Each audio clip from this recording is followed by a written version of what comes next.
రామ కథ యొక్క గొప్పతనం ఎటువంటిది, రామనామము యొక్క గొప్పతనం, రామనామానికి రామకథకి మాట సాయం చేసినంత మాత్రం చేత వచ్చేటటువంటి ఫలితం.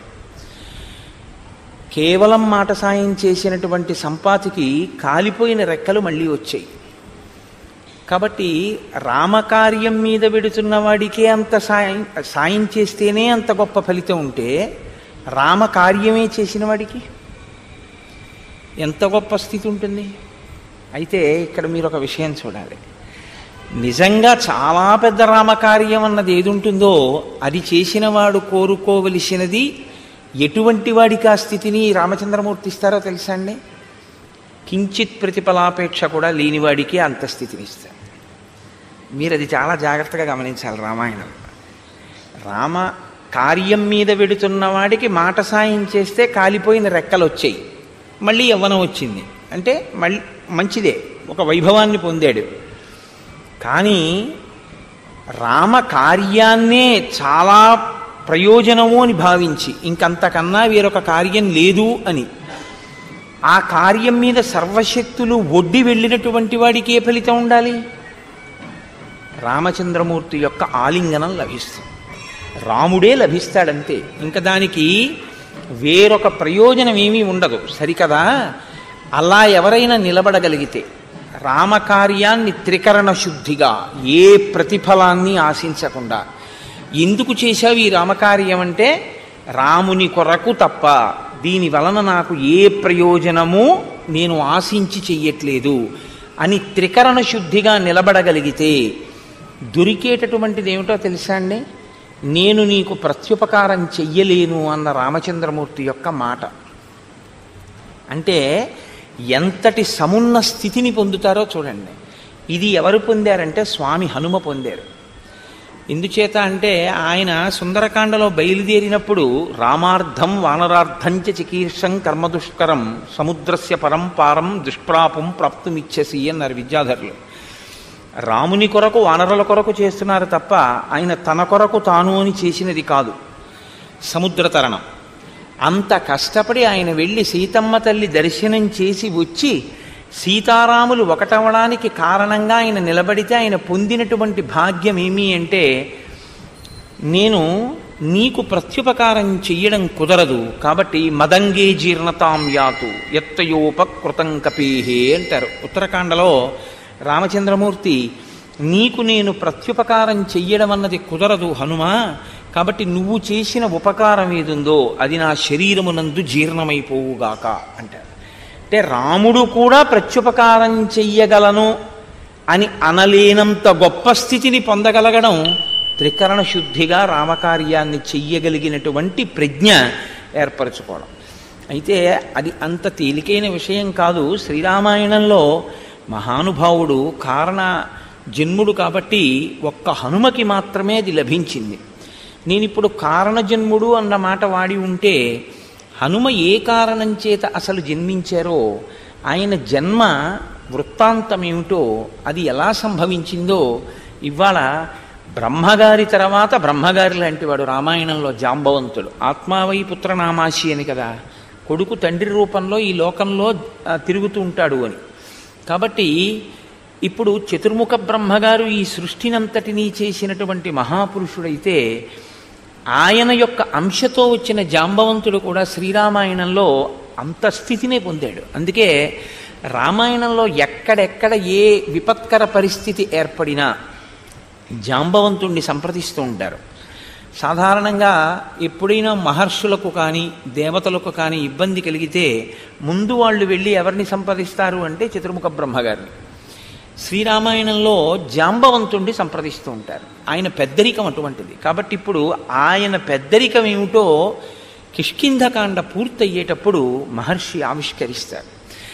ఆయన వయసు రీత్యాను పెద్దరికం, వయసుతో పాటు ఆయన చేసినటువంటి కార్యాలు కూడా అంత దక్షతతో కూడుకున్నవి.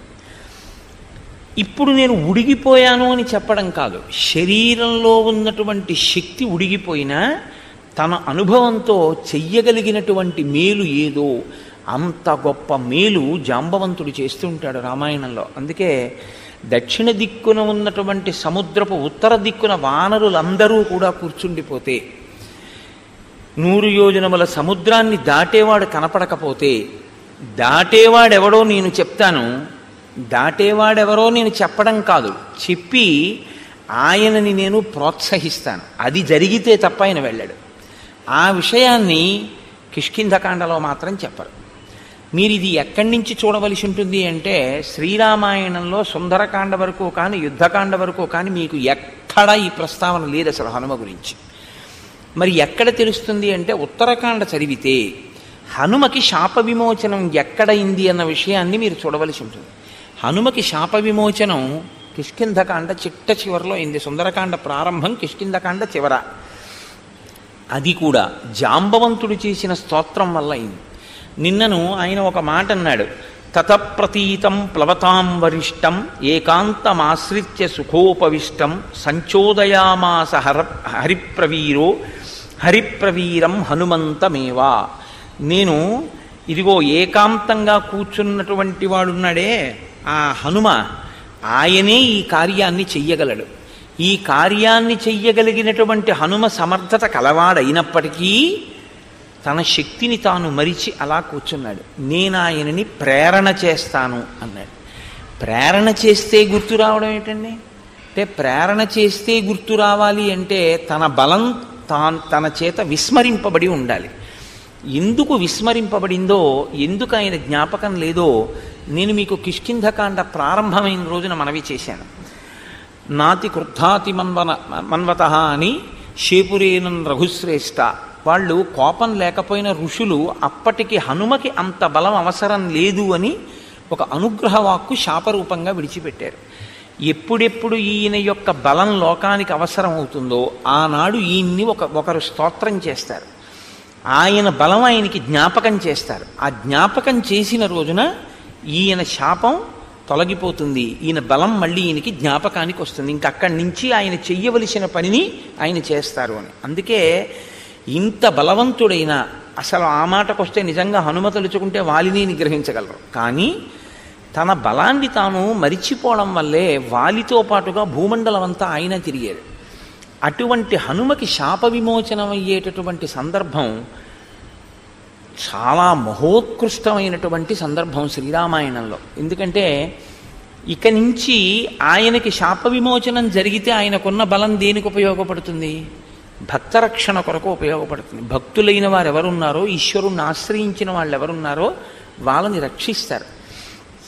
కాబట్టి ఇప్పుడు జాంబవంతుడు అంటున్నాడు, వీర వానరలోకస్య సర్వశాస్త్ర విశారద తూష్ణీం ఏకాంతమాశ్రిత్య హనుమం కిం నజల్పసి. హనుమని ఉద్దేశించి మాట్లాడుతూ, ఓ హనుమ, కిం నజల్పసి, నువ్వెందుకు మాట్లాడటం లేదు? వీళ్ళందరూ చెప్పారుగా ఇన్ని యోజనాలు పెడతామని, నువ్వేమీ అంటలేదు. నీవు ఏమీ అంటలేదు అంటే శక్తిహీనుడవు అని అనుకుంటున్నావా? నీ శక్తి ఏమిటో నాకు తెలుసు. వీర వానరలోకస్య సర్వశాస్త్ర విశారద, నీకు సర్వశాస్త్రములు తెలిసిన్నటువంటి వాడివి, గొప్ప వీరుడివి. అంటే శరీరము మనస్సు రెండూ కూడా సంపత్తి కలిగినటువంటివి. శరీరం చాలా గొప్ప బలం కలిగినటువంటి శరీరం, మనసు బుద్ధి శాస్త్రమిరిగినటువంటి బుద్ధి. కేవలం తనంత తాను నిశ్చయం చేసుకోవడం వేరు, శాస్త్ర పరిజ్ఞానంతో నిశ్చయం చేసుకోవడం వేరు. శాస్త్ర పరిజ్ఞానంతో మాట్లాడేటప్పుడు నిర్మోహమాటంగా ఉండి మాట్లాడగలగడం వేరు. ఇది చాలా చాలా గొప్ప విషయం. ఎందుకో తెలుసా అండి? ధైర్యం అని ఒక మాట ఉంది. ధైర్యం అంటే మీరు కేవలంగా ఏదో ఒక విపత్కర పరిస్థితుల్లోకి చొచ్చుకుపోగలగడం అన్నదే మీరు అనుకోకండి. శాస్త్రాన్ని నమ్మినవాడు శాస్త్రాన్ని నమ్మినట్టు ఉన్న మాట ఉన్నట్టు మాట్లాడగలిగితే వాడు ధీరుడు, వాడు ధైర్యవంతుడు. ఎందుకంటే దాని వలన ఆయన నమ్మకం ప్రకాశిస్తుంది. ఆయన ఎంత నమ్మినవాడో, ఎంత చిత్తశుద్ధి ఉన్నవాడో ఆ సందర్భాన్ని బట్టి తెలుస్తూ ఉంటుంది. హనుమ అంత గొప్ప శాస్త్ర విశారదుడు, శాస్త్రం తెలుసున్నవారు. తెలుసు కాబట్టి దాన్ని ఆయన అనుష్ఠాన పర్యంతంలోకి తీసుకొస్తారు. అందుకే మీరు ఎదర సుందరకాండలో వింటారు, నమస్కారం దగ్గర నుంచి ఏ కాలు పెట్టి లంకాపట్టణంలోకి ప్రవేశించాలి అన్నదాన్ని, ఎటువంటి శరీరంతో లంకాపట్టణంలో ప్రవేశించాలి అన్నదాన్ని, మాట్లాడేటప్పుడు ఎలా మాట్లాడాలి అన్న విషయాన్ని, రావణ దర్శనం చెయ్యాలి అంటే ఏది చేసి రావణ దర్శనాన్ని సాధించవచ్చు అన్నదాన్ని, ప్రతి చిన్న విషయాన్ని ఆయన ఎంత గొప్పగానో పర్యవలోకనం చేస్తారు. ఇది ఇంత గొప్ప ప్రజ్ఞ ఉన్నా అప్పుడప్పుడు చిన్ని వైక్లభ్యాలు వస్తూ ఉంటాయి, రాకపోవడం అన్నది ఉండదు. కానీ ఎవడికి శాస్త్ర పరిజ్ఞానం పక్కన భక్తి ఉందో వాడికి అటువంటి తొట్టుబాటు వచ్చినప్పుడు ఈశ్వరుడు వాడిని రక్షిస్తూ ఉంటాడు. నువ్వు తొట్టుపడ్డావు ఇవాళ, అలా తొట్టుపడకు అని మళ్ళీ ఉంచుకోగలిగినటువంటి శక్తిని ఇస్తాడు. ఇది మీరు జాగ్రత్తగా రామాయణంలో గమనించవలసి ఉంటుంది. ఒకసారి తొట్టుపడితే పాతాళలోకం వరకు పడిపోతాడు ఒక్కొక్కడు. ఎందుకు పడిపోతాడో తెలుసా అండి? శాస్త్రం తెలియక కాదు, శాస్త్రం తెలిసున్నవాడే. దేనికి పడిపోతాడంటే, నాకు శాస్త్రం తెలిసన్న అహంకారం ఉంటుంది తప్ప ఈశ్వరుడి యందు భక్తి లోపించి ఉంటుంది. ఈశ్వరుని యందు భక్తి లేకుండా కేవలము శాస్త్రం ఒకటి తెలిసి వచ్చినటువంటి వైక్లభ్యం పడగొట్టేస్తుంది. శాస్త్రము తెలిసి వైక్లభ్యం వచ్చినా దిద్దుకోగలిగినటువంటి ఉంచుకోగలిగిన స్థితి ఎక్కడి నుంచి వస్తుందంటే భక్తిలోంచి వస్తుంది. నేను ఇవాళ ఏ మాట అన్నానో ఆ మాటని మీరు చాలా జాగ్రత్తగా గమనిస్తూ ఉండండి. హనుమ విషయంలో ఇది మీకు ప్రస్ఫుటంగా తెలుస్తూ ఉంటుంది. ఆయన కూడా అక్కడక్కడ కొద్దిగా తప్పటడుగు వేస్తూ ఉంటారు. మండోదరిని చూసి సీతమ్మ అనుకుంటూ ఉంటారు. సీతమ్మ కనపడలేదని నే చచ్చిపోతానంటారు. కానీ ఎక్కడెక్కడ హనుమ అటువంటి ఉద్వేగాన్ని పొందుతారో అక్కడక్కడ ఈశ్వరుడు ఆయనకి అండగా వచ్చి కాపాడుతుంటాడు. ఎందుకు వచ్చి కాపాడతాడు అంటే, ముందు ఆయన బుద్ధిని నిలబెడుతుంటాడు. బుద్ధి నిలబడితే కదండి శరీరం నిలబడ్డం. బుద్ధి నిలబడలేకపోతే శరీరంలో బలం ఉండి ప్రయోజనం ఏమిటి? ఇది హనుమయందు ప్రకాశించేటటువంటి గుణం. కారణం ఏమిటంటే ఆయన భక్తి తత్పరత. అందుకే కొద్దిగా ఒడుదుడుకులు వచ్చినా ఉంచుకోగలిగిన వాడు ఎవరంటే, నిలబడగలిగిన వాడు ఎవరంటే భక్తి కలిగిన వాడే. ఆ భక్తి అంటూ ఉందనుకోండి, అది ఎన్ని ఇబ్బందుల నుంచి అయినా బయటపడేస్తుంది. అదొక్కటి లేదనుకోండి, ఎప్పుడైనా జారిపోయే ప్రమాదం ఉంటుంది. ఎందుకంటే అహంకారం అనేటటువంటిది పక్కన పెరిగిపోతూ భక్తి తరిగిపోతే తాను ఏది చదువుతాడో దాని మీదే నమ్మకం లేని స్థితికి వెళ్ళిపోతాడు. అప్పుడు ఏమవుతుందంటే ప్రమాదంలోకి జారిపోతాడు. రావణాసురుడి యందు ప్రకాశించేటటువంటి లక్షణం అదే.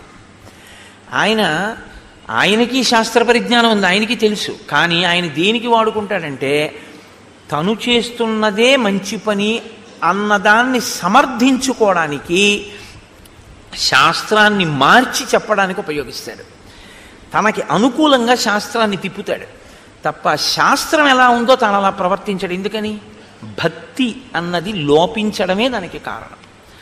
ఆ భక్తి లోపం వచ్చిందనుకోండి, భక్తి లోపం అంటే విశ్వాసమేనండి. సా శ్రద్ధ కదితా సిద్ధి యయా వస్తూపలభ్యతే. ఆ శ్రద్ధ ఉంటే, గురువు యందు ఈశ్వరుడు యందు ఆ శ్రద్ధ ఉందనుకోండి, అది మిమ్మల్ని కాపాడేస్తుంది. కాబట్టి జాంబవంతుడు అంటున్నాడు, నీవు సర్వశాస్త్ర విశారద తూష్ణీం ఏకాంతమాశ్రిత్య హనుమన్ కిం నజల్పసి. నీవు ఏమీ మాట్లాడకుండా ఇన్ని ఎరుగున్నవాడివి ఒక్కడివే ఎందుకు కూర్చున్నావు? హనుమన్ హరిరాజస్య సుగ్రీవస్య సమోహ్యపి సమోహ్యసి రామలక్ష్మణయోశ్చాపి తేజసాచ బలేన చ. ఓ హనుమ, నీవు వానరుల కందటికి ప్రభు అయినటువంటి సుగ్రీవుడు ఏ స్థాయిలో ఉన్నవాడో, ఎంతటి బలవంతుడో, నీవు కూడా అంతటి బలవంతుడవే. ఈ మాట వెనక ఉన్నటువంటి తర్కాన్ని మీరు గమనించాలి. ప్రభువుతో సమానమైనటువంటి బలవంతుడు అనుకోండి, ప్రభువుతో సమానమైన శాస్త్ర పరిజ్ఞానం ఉన్నవాడు అనుకోండి, నేనీన మాట వినేది ఏమిటనేటటువంటి లక్షణం ఒకటి ఉంటుంది. కానీ ప్రభువుతో సమానమైన వాడైనా ప్రభుత్వాన్ని గౌరవించేటటువంటి వాడైనా ఆ బలాలు ఎప్పుడు చూసుకోడు. ఆయన సింహాసనం మీద ఉన్నాడు, నేను ఆయన మాట వినాలి. ఇది వినయం. ఈ వినయం హనుమయందు చాలా చాలా గొప్పది. అందుకే ఈ వినయానికి పరాకాష్ట ఎక్కడంటే, మీకు హనుమ ఎప్పుడు కనపడ్డా రామచంద్రమూర్తి యొక్క పాదాల దగ్గర కూర్చుని ఎప్పుడు ఆయన పాదాల వంక చూస్తూ ఇలా నమస్కారం చేస్తూ ఉంటారు.